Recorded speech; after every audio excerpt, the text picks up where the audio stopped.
Hi guys, this is Doug Fletcher. Welcome back to What's the Hazard?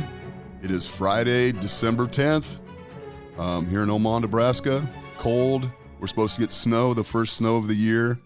This is always interesting because we are like snow people here, and yet the first snow of the year always screws everybody up. Nobody knows how to drive. Nobody knows. They don't remember. They forget. And these people drive in snow 4 or 5 months a year. The first snow is always hectic. It's a little bit, and so this is going to be Friday afternoon. We're going to get snow right around the drive home. It's going to be insane. So, of course, I scheduled a meeting for 4 o'clock this afternoon, so it should be interesting.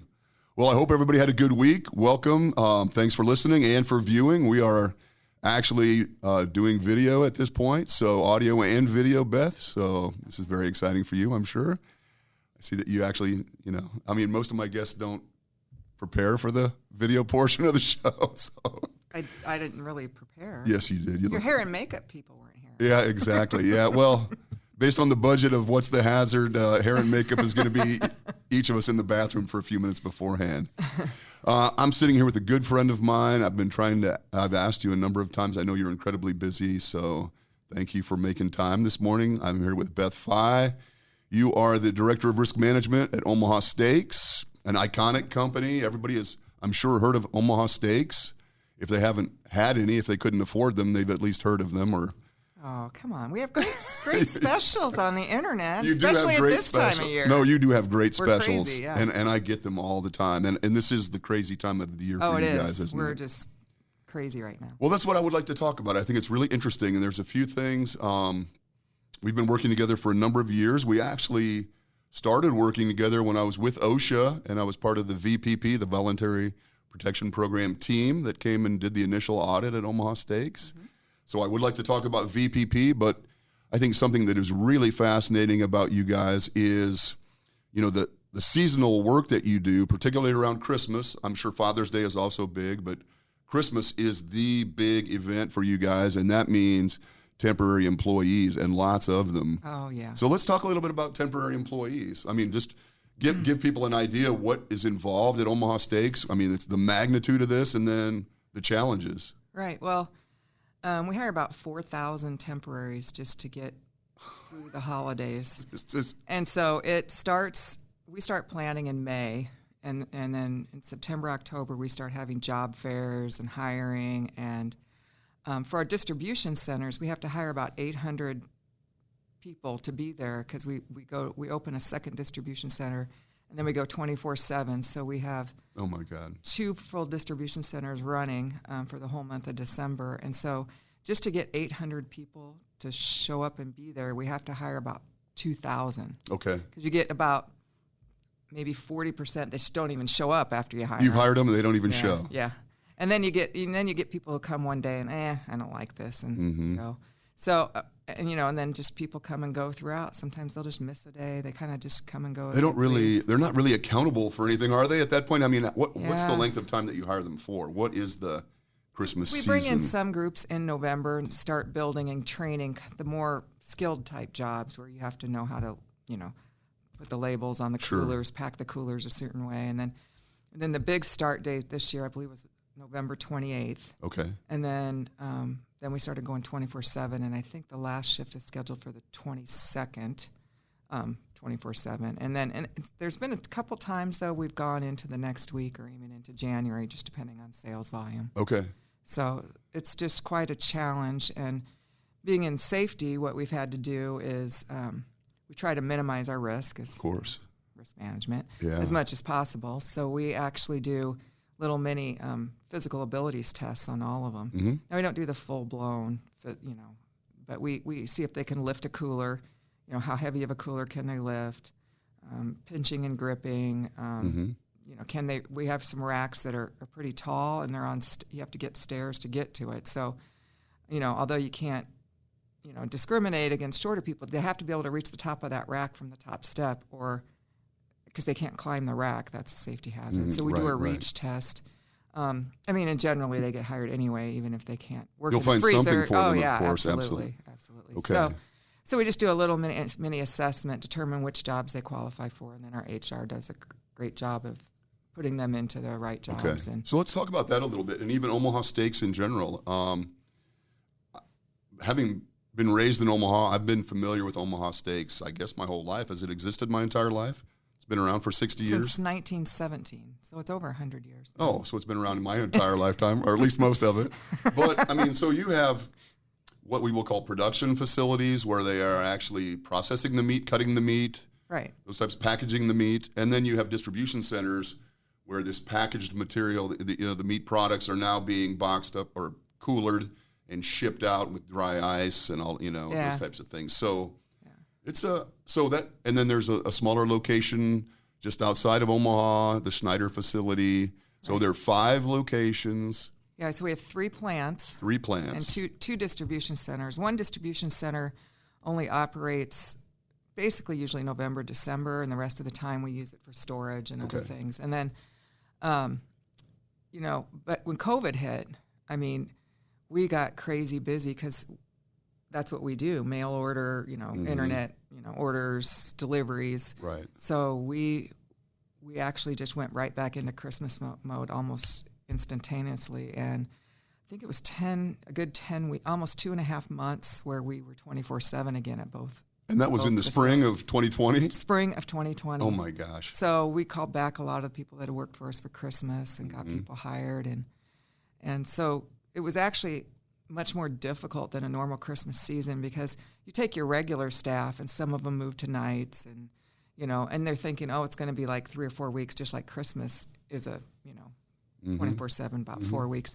But it went on and on and on and on. So, they have families too. So, but, we did well. But you managed? Yeah, we managed. You got through it? We were one of the lucky companies that didn't lose business. And we're actually a lot busier. So. You guys, business has increased. To be honest, I've contributed. I love this stuff, man. I don't order online. I go over to that little retail store over there.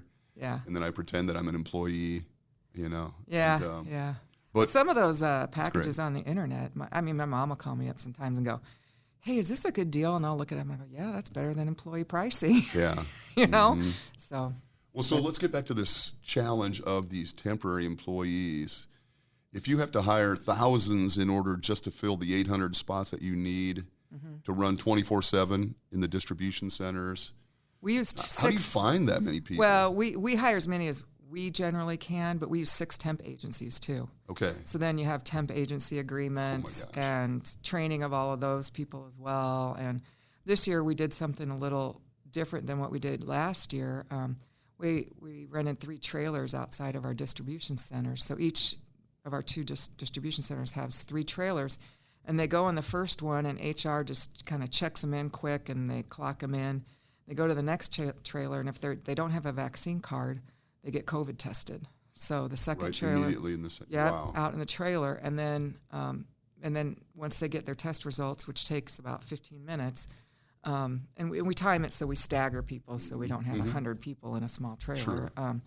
Once they get their test results, then they take a copy over to the training trailer, and then the trainer verifies that they tested negative or had a vaccine card, and then we do our safety training in the trailer.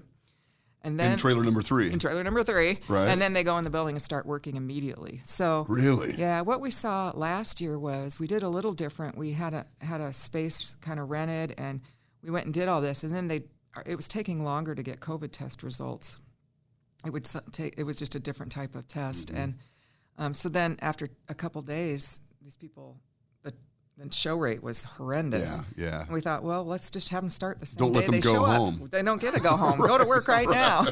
So they're indentured servants, basically. Yeah. They sleep in the building. And, no, I'm teasing, of course, but that makes perfect sense because once you've left, the likelihood of coming back in 2 or 3 days, you've probably lost your and the COVID tests cost money. We're paying money for that, so let's get some work out of them. Do you own those? Did you have to buy those? Those antigen testing units? Well, or how are you guys doing that? We don't do antigen. So when COVID first got rolling, a lot of big plants got shut down, and so we took a little bit different approach, and we started doing mass testing with a third-party vendor, and we would mass test every couple weeks. And then we had a hotline that you called in, and we were actually using a third party for that too.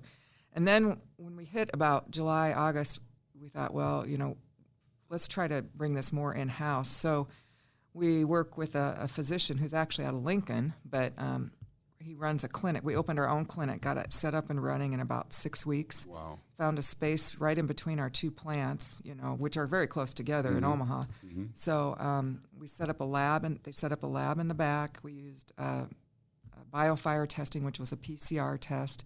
Took about 45 minutes for results. So we tested new hires. We tested symptomatic people. It has a garage in the back, so they would pull up, get swabbed, and then pull out in the garage. Or they were all on PPE. Never had to leave their vehicle. Right, never had to leave their vehicle. Wow. They were symptomatic, and then we started our own employee hotline through Teams, which Teams. I know you mentioned it. The Microsoft. Yeah. Last night the one I while can't we were use. talking about it. Yeah, the Right. Teams. But so we have a COVID hotline that our regular nurses, because we have 3 full-time nurses, when we staffed that, and then when we started getting busy again, the clinic that we run took over, and we also started our own employee health clinic when all of this was going on too. So Incredible. there's a full-time nurse practitioner there, and then a CNA, and bilingual is important too. So the CNA is bilingual, and then. So now that people can go, it's sort of like a little mini urgent care for our employees, and they can go get seen or their kids, their family. Absolutely. Can go get. That's seen. really amazing. Yeah. Yeah, you really had to stretch yourselves this last few years. Yeah, it really was. Yeah. I do want to, before we wrap this up, I have one question I think is really germane to the entire the temp issue, and that is the training piece. And you mentioned that you guys utilize 6 different services.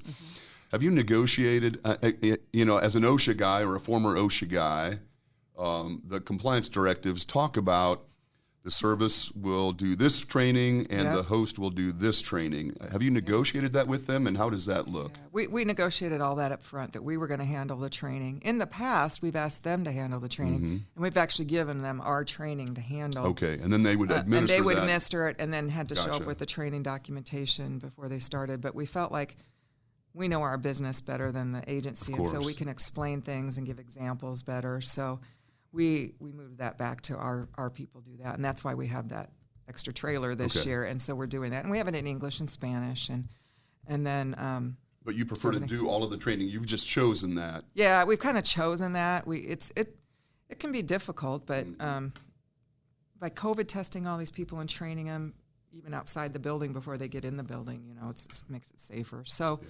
And then once they get in the building, our distribution center management has a person that takes them around and shows them what they're going to do and gets them set up with a trainer. So get started. Well, if you were going to talk to somebody about utilizing temps, and what have you learned? What take-home message can you give about using temporary employees that you found that you've had some success? I love the idea of the trailer that you've just described. I think that's really fascinating, getting them into the plant immediately so there is no opportunity to really have a change of heart necessarily. Yeah. Anything else that you would recommend as far as managing temps? Or Get everything in the contract up front. So I review all the contracts for insurance, because I do all the insurance as well. But I look at it for all the safety pieces. And so it's very spelled out, who's in control, who's supervising these people. So who's OSHA recordable it's going to be. Yeah. But we even put in there that although it's not on our workers' comp, it's still our OSHA. We don't have it worded like that, but it's still our OSHA recordable. So I put in there that, our nurses are still involved in coordinating care and working with the agency. So they'll still triage even agency employees, and it's in the agreement that that's what they'll do. Okay. And then then our nurses, now not everybody has a nurse, but you can work out another arrangement, to make sure that there's always a liaison to handle workers' comp so that those people don't get lost. And they're on your OSHA records, so you want to make sure. Absolutely. They get taken care of.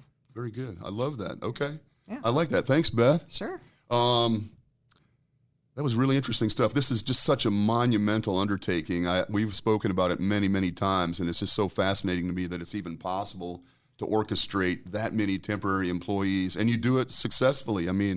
I know there are probably unique challenges every year that come up, but you've really gotten this down to a science, which is very impressive. So, excellent.